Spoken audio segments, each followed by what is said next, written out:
À Villequier, poème de Victor Hugo.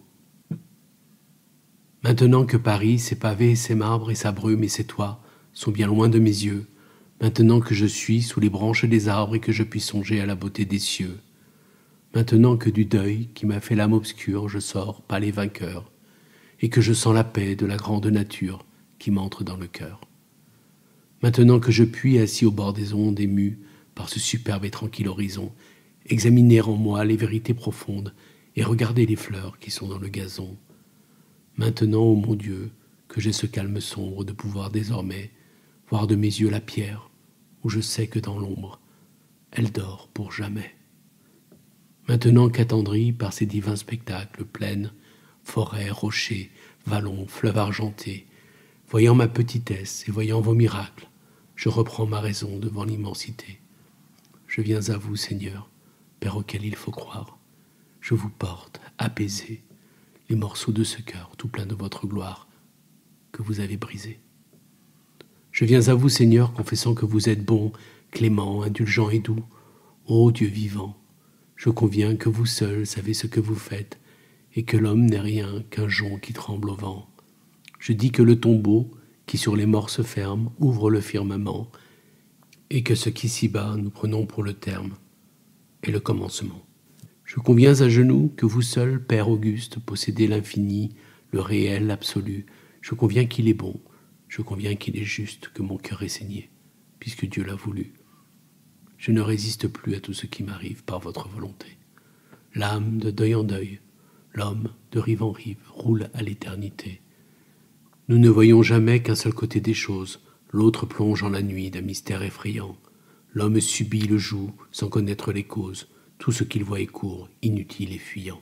Vous faites revenir toujours la solitude autour de tous ses pas. Vous n'avez pas voulu qu'il eût la certitude, ni la joie ici-bas.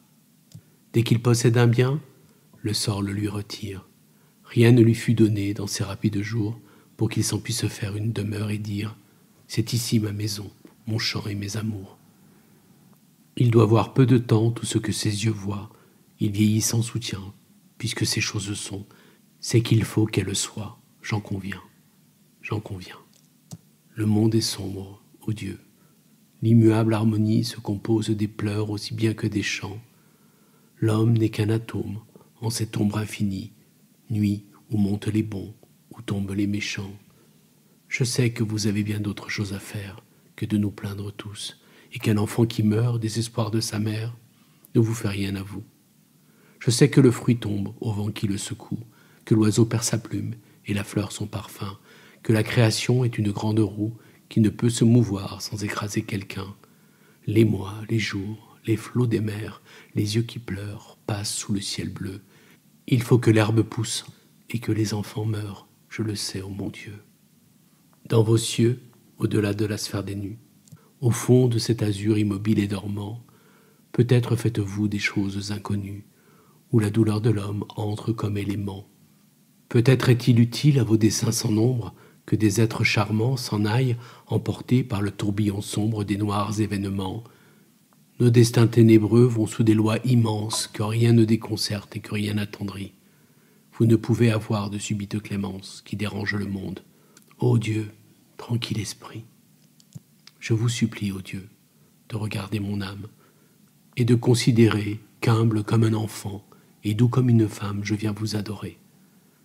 Considérez encore que j'avais dès l'aurore travaillé, combattu, pensé, marché, lutté, expliquant la nature à l'homme qui l'ignore, éclairant toutes choses avec votre clarté, que j'avais, affrontant la haine et la colère, fait ma tâche ici-bas, que je ne pouvais pas m'attendre à ce salaire, que je ne pouvais pas prévoir que vous aussi, sur ma tête qui ploie, vous appesantiriez votre bras triomphant, et que vous, qui voyez comme j'ai peu de joie, vous me reprendriez si vite, mon enfant, qu'une âme ainsi frappée à se plaindre est sujette, que j'ai pu blasphémer ou vous jeter mes cris comme un enfant qui jette une pierre à la mer.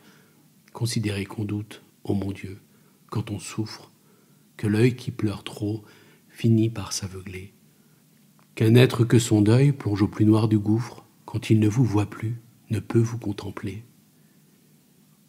Et qu'il ne se peut pas que l'homme, lorsqu'il sombre dans les afflictions, et présente à l'esprit la sérénité sombre des constellations.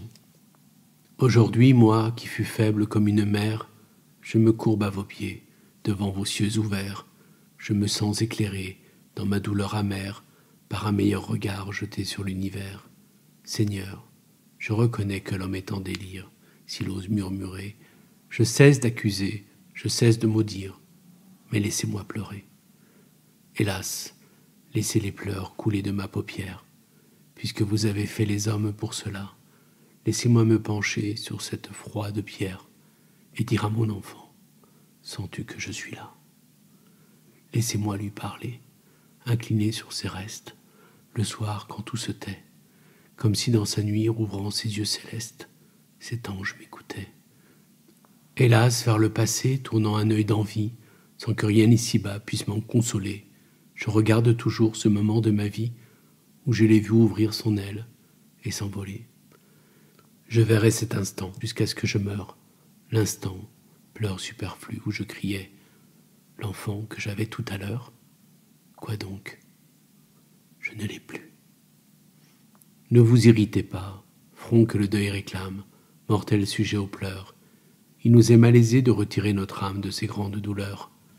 Voyez-vous, nos enfants nous sont bien nécessaires, Seigneur, quand on a vu dans sa vie un matin, au milieu des ennuis, des peines, des misères, et de l'ombre que fait sur nous notre destin, apparaître un enfant, tête chère et sacrée, petit être joyeux, si beau qu'on a cru voir s'ouvrir à son entrée une porte des cieux.